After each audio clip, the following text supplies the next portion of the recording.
saw what happened here today. I came to meet the minister. I was not allowed, and SSP himself dragged my car and they dragged me by legs and got to this place without a reason, because I had to, for the only reason कि मैं मंत्री से मिलना चाहता था, मेरी constituency के मामलात हैं। या आपने देख लिया बीजेपी का व्यवहार क्या है। एक एमएलए मिनिस्टर से मिलने के लिए आता है, उसको घसीट के पुलिस ऐसे व्यवहार करती है जैसे हमारे हाथ में कोई सामान था, कोई कुछ चीज आया, कोई प्रोटेस्ट करना था। जब एमएलए मंत्री के पास नहीं जाएगा तो कहाँ जाएगा? आपने खुद देख लिया, जम्मू हम जाते हैं वहां भी रोकते हैं, यहाँ हम आते हैं यहाँ गेट के अंदर नहीं आने दे रहे। What do they want? ये चाहते हैं इंजीनियर की छुट्टी कर दे, असेंबली छोड़ दे।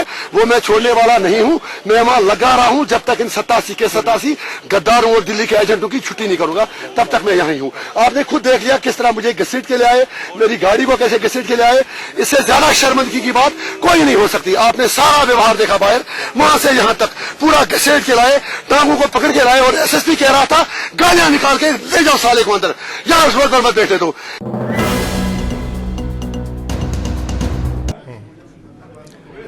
ये रिट पिटीशन हमने 2013 में मतलब फाइल की थी। मकसद इस रिट पिटीशन का यही था कि जो भी आईनी जम्मू कश्मीर के मुख्तलिफ दफ़ात है, उसमें दफ़ा नंबर 144 जम्मू कश्मीर के लिए अलग एक झंडा दिया है। तो आइन के मुताबिक तमाम इदारों को जो इस आइन के तहत काम करते हैं, वजूद में आए हैं, तो उनको इस झंडे को अपने मतलब बिल्डिंगों पे, दफ्तरों में, गाड़ियों पे लहराने की ज़रूरत है।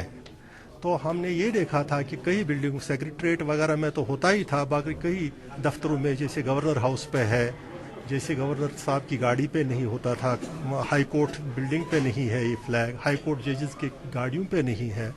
तो हमने ये समझा कि इस आइन और इस फ्लैग की बेहुरमती की जा रही है, क्योंकि ऑलरेडी जम्मू कश्मीर में एक एक्ट है, Jammu and Kashmir insult to the state honour act. उस एक्ट के तहत जो भी इस झंडे की तौहीन करेगा उसको 3 साल की सज़ा है। तो हमने सिंपली ये रिट पिटीशन इसलिए दायर की कि हमने कहा था ये कॉन्स्टिट्यूशनल जितने भी ऑब्लिगेशंस है इन अथॉरिटीज़ को, इनको अमलावरी के लिए उनको हिदायत दी जाए। हिदायत तो देने की ज़रूरत नहीं थी अगर आप इसकी खिलाफ वर्जी करते हैं, क्योंकि judiciary is actually the custodian of the constitution. तो हमने उनकी वसात से इनको मतलब एक ऑर्डर लेने की कोशिश की ताकि ये भी इस मतलब कॉन्स्टिट्यूशनल ऑब्लिगेशन को फुलफिल करे। जम्मू कश्मीर सरकार ने, जम्मू कश्मीर के कॉन्स्टिट्यूशन ने नेशनल फ्लैग माना है और गवर्नमेंट ऑफ इंडिया ने इस स्टेट फ्लैग को माना है। इनमें आपस में कोई तजाद नहीं है, तजाद पैदा करने की कोशिश की जा रही है।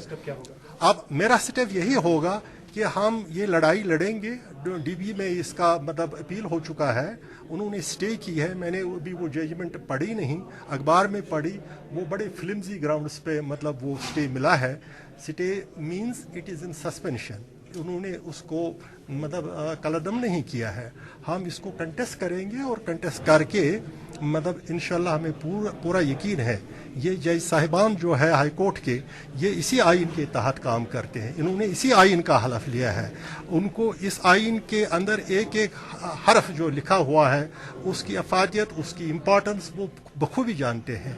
जब इसकी डिटेल हियर होगी और मेरा यकीन है हम ये केस जीत जाएंगे और ये जजमेंट अपहोल्ड हो जाएगी।